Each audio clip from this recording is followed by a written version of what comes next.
یہ بھی علماء دین کا فریضہ ہے کہ اپنی زبان کو سلیس، بلیغ، رواں دواں رکھے. پشتو بولے یا پنجابی، سندھی بولے یا فارسی، اردو بولے یا عربی، لیکن اعلیٰ درجے کی زبان بولے.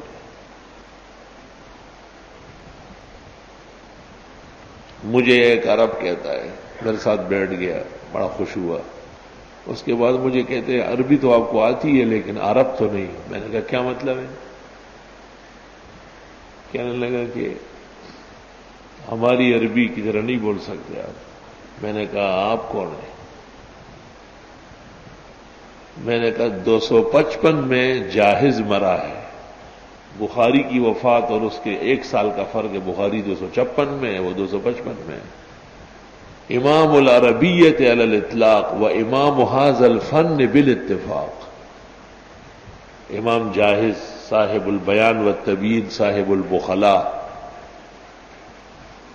اس کی جو علمی اور بڑی کتاب ہے علماء کے کام کی، وہ الحیوان ہے 9 جلدوں میں.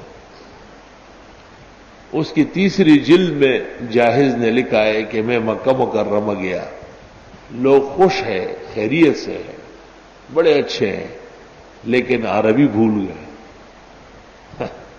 تو میں نے کہا 255 میں عربی بھول چکے تھے اور 1421 میں تمہیں عربی آ گئی. اے خیال است محال است جنو. ایک دم سر نیچے کیا. میں نے کہا اور بتاؤں آپ کو؟ ناراض تو نہیں ہوگا؟ میں نے کہا زبیدی بلگرامی نے تاج میں کیا لکھا ہے. فیروز آبادی نے قاموس لکھی ہے، بہترین لغت ہے. مجد الدین فیروز آبادی نے قاموس لکھی ہے.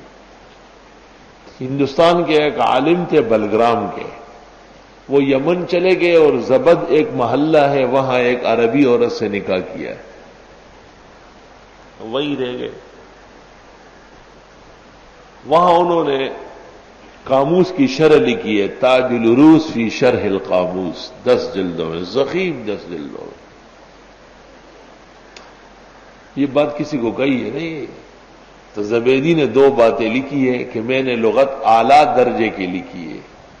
اگر اس میں کچھ کمزوری آئی ہے تو اس کی بدبختی یہ ہے کہ میں نے ایک عربی عورت سے شادی کی ہے، اس کی وجہ سے میری عربی خراب ہو گئی ہے.